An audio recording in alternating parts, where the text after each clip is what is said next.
Hey guys, how's it going? It's Janie over here at JaniesSweets, and in this episode I'm coming at you with a tutorial on how I made this gold drip cake. Now this style of cake is extremely popular lately, and if you want to learn how I made this one, keep on watching. So I'm starting out with a 6-inch cake that I've baked in a 3-inch high pan, and I'm going to level it and then cut it in half.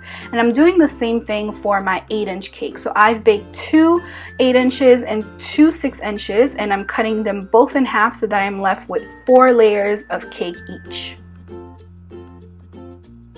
Once that's done, I'm going to grab my buttercream and create a dam because I want to fill it with my dulce de leche filling. And I'm just going with a ring of buttercream and a ring of dulce de leche, and I'm going to repeat the same step until my cake is completely filled. And I'm doing this for my 8-inch cake.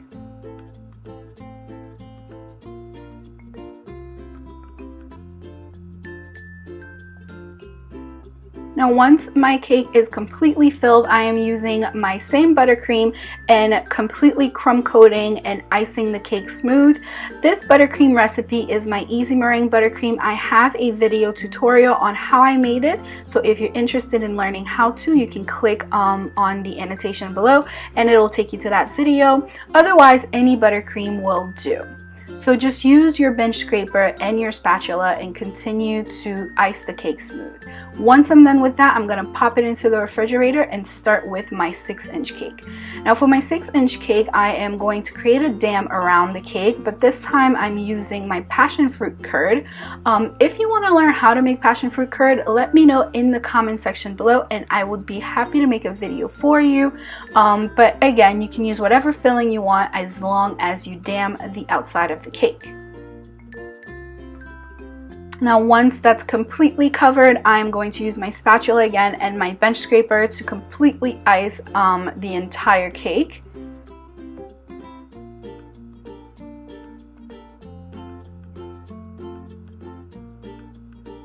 Now with a liquidy or a soupy, not soupy, but a more soft filling like a curd, I suggest that you refrigerate your cake right after you crumb coat it before you ice it, because it can move around on you and you don't want that.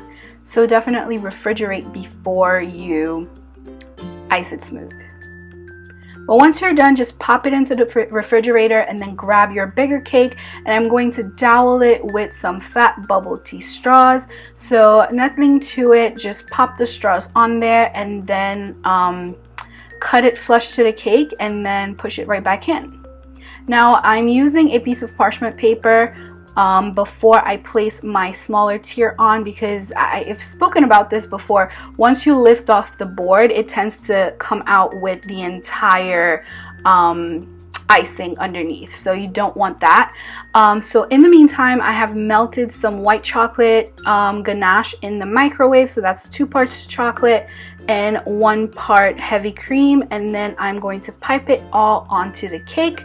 Let it dry completely, and I mean completely 100%, and then using some Everclear mixed with some gold highlighter dust, I'm going to brush the paint all over the cake. And I've literally just melted, well not melted, mixed the Everclear with the highlighter until it became like a paint consistency, and then I'm just going to paint that all over the chocolate until I'm happy with how it looks. Now once I was done with that, I'm just going to use a star tip and just place some blobs of buttercream all over the cake just to give it a little bit more interest. You can definitely skip that step if you don't want to, but I just went ahead and did that and created a border, and then using some gold dragées, I'm going to just sprinkle it all over the cake so that it has a little bit more pizzazz. And this is the final result, you guys. This is how I made this gold drip cake. I really hope you've enjoyed this tutorial and that you learned something. If you did, definitely give it a thumbs up and share it with your friends and family. As always, if you click on this annotation right over there, you can check out my last video. My socials are at JaniesSweets. I am on Instagram as well as on Facebook. Subscribe to the channel so that you do not miss out on any other of my future videos. So that is it for this week's tutorial, guys. Love you. I'll talk to you next time.